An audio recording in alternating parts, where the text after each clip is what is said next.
c'est vraiment important que tu réalises que la période d'attente n'est pas une salle d'attente. Ce n'est pas supposé être un temps où tu es inactif et constamment tu ne penses que seulement à la promesse et le fait qu'elle n'est pas encore là, quand est-ce qu'elle viendra. Ça, c'est une telle tentation et je suis passée par cela. Nous devons avoir cette balance où nous ne sommes pas supposés oublier la promesse. Nous sommes supposés méditer sur les promesses. Marie méditait sur ces choses dans son cœur. Les promesses, réellement, c'est la signification de cette écriture. Marie méditait sur ces choses dans son cœur. Et elle devait attendre un long moment. Nous la voyons même, vous avez essayé de sauter au mariage en voulant que Jésus commence à performer un miracle et il dit ce n'est pas encore mon temps. Mais elle méditait sur ces choses dans son cœur. Donc nous avons besoin de méditer sur les promesses. Nous avons besoin d'y penser. Nous avons besoin d'être prêts pour ça, être excités pour ça, être dans l'attente pour ça. Mais nous devons nous assurer d'avoir une balance. Méditer, remercier Dieu pour les promesses, être dans l'attente, garder notre feu en vie, garder nos lampes allumées, mais au même moment, vivre le moment présent et faire ce que Dieu t'appelle à faire maintenant. Parce que plusieurs personnes voient la promesse comme « c'est là que je serai efficace pour Dieu, c'est là que je vais accomplir mon appel, et c'est là aussi que je serai complètement vivant et rempli de joie ». Tu penses de cette façon, et ça, ce n'est pas complètement précis.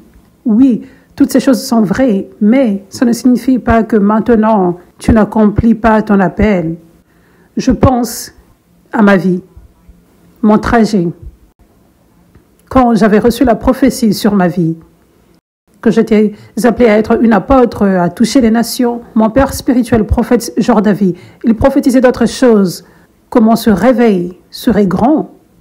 Donc, je savais les stades et les arènes qui seront remplis dans ce réveil. Donc, quand je pensais aux promesses, je pensais tellement aux arènes et aux stades, vous savez, et cela ne s'était pas produit pendant 8 ans. Ça s'est juste produit la semaine dernière. Alléluia. Il y a quelques jours, pour la première fois. Mais je n'avais pas vu ce à quoi je pensais. La promesse pendant 8 ans. Mais est-ce que ça signifie que je n'accomplissais pas mon appel jusqu'à 8 ans plus tard? Non. Mon église avait 2 personnes une fois. On est passé de 5 à 2 personnes une fois. Et honnêtement, ça ne paraissait pas comme si je faisais de grandes choses pour le royaume de Dieu, j'accomplissais mon appel. Mais je le faisais réellement, vous savez.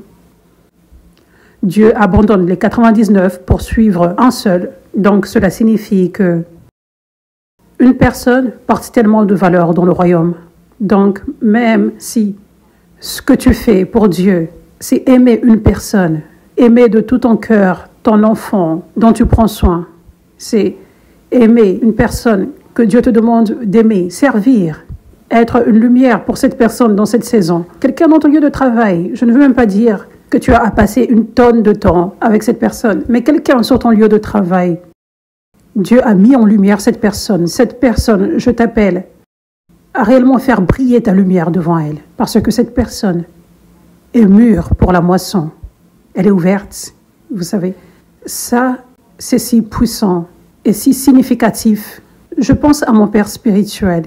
Il a déversé tellement en moi. Une personne. Et regardez, lui qui a déversé tellement en une personne, regardez ce qui s'est produit à cause de ça, n'est-ce pas? S'il n'avait pas déversé tellement en moi, 8000 personnes aux Philippines et des millions n'auraient pas reçu de la part de Dieu la puissance au travers de mon ministère. Donc, ça c'est la puissance de ta vie quotidienne. Tous les jours, juste faire ce que Dieu te demande de faire. Montrer l'amour à une personne même. Ça n'a même pas besoin d'être une personne des fois. Des fois, juste faire ce que Dieu t'a appelé à faire. Comme par exemple, faire du montage. Je passais tellement des heures à faire du montage vidéo. Et un jour, j'avais vu une moisson venir de cela, quand une vidéo que j'avais postée était devenue virale. Et tellement de personnes avaient reçu des miracles en regardant cette seule vidéo. Et c'est comme ça que le réveil a éclaté. Le réveil a éclaté de la vidéo virale. Toute chose s'est produite à partir de là.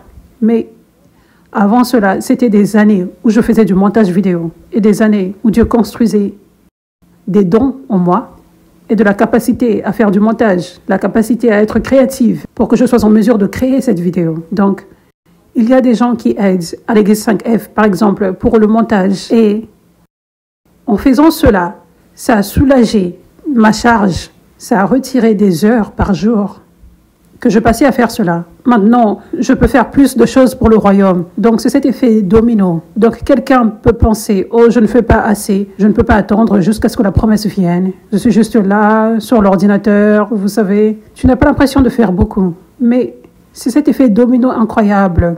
Quand tu fais une chose pour le royaume, c'est tellement plus grand que ce que tu ressens habituellement. Donc, tout cela pour dire, quand tu es abandonné à Dieu, quand tu es planté là où l'onction vient sur ta vie, vous savez, par exemple, tu t'es inscrit pour le cours en ligne, marcher dans les miracles, tu es équipé, tu es un disciple, tu reçois le transfert d'onction, tu es planté dans une église. Beaucoup d'entre vous êtes plantés à l'église 5F, par exemple. Maintenant, tu es oint, tu es équipé. Donc, quand tu fais toutes choses pour le royaume de Dieu, chaque jour, tu accomplis ton appel. C'est puissant ce que tu fais. Et donc, la période d'attente n'est pas réellement une période d'attente, l'attente pour la promesse. Tu dois réellement changer ton état d'esprit, sinon tu vas manquer aux choses réellement puissantes que tu es supposé faire maintenant. Tu n'auras pas d'énergie, tu ne seras pas motivé, tu pourrais même être déprimé, que la promesse ne se soit pas encore réalisée. Donc, ce que tu devrais faire, c'est être ouvert au Saint-Esprit et voir qu'est-ce que je peux faire maintenant. Qu'est-ce que je peux faire maintenant? Et ça ne pourrait pas être des tonnes de choses qu'il te révèle. Tu pourras avoir un cœur pour servir dans plusieurs façons. Et peut-être tu ne sais pas quoi faire. Cela viendra alors que tu es fidèle avec ce que Dieu a placé dans tes mains maintenant. Voici un grand exemple. Partage en ligne. Je le dis toujours, mais littéralement, c'est comme ça que le réveil a éclaté. Donc, l'un des grands outils dans tes mains, c'est les réseaux sociaux, c'est ta voix. C'est partager ce que Dieu fait. Dieu ne peut pas te faire confiance avec plus. Dieu ne peut pas te faire confiance avec plus d'influence si tu ne peux pas être fidèle avec les petites choses qu'il t'a données.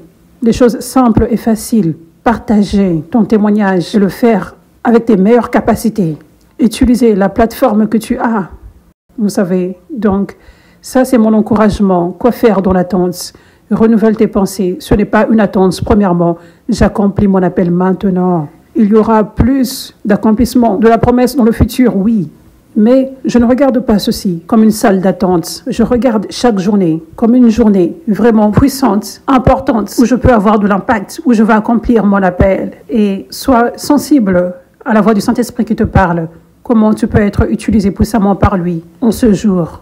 Et n'oublie pas ce qu'il t'a demandé de faire l'année dernière, qu'il te demande de continuer de faire tous les jours. Comme faire du montage. Je faisais du montage vidéo et je l'ai posté pendant 2 ou 3 ans et demi, je pense, avant que je ne voie un fruit, avant qu'il n'y ait cette vidéo virale où toute chose s'était produite. Donc, n'oublie pas de faire ce que Dieu t'a demandé de faire. Peut-être il y a 1 an ou il y a 2 ans, continue de faire cela, continue de rester focalisé.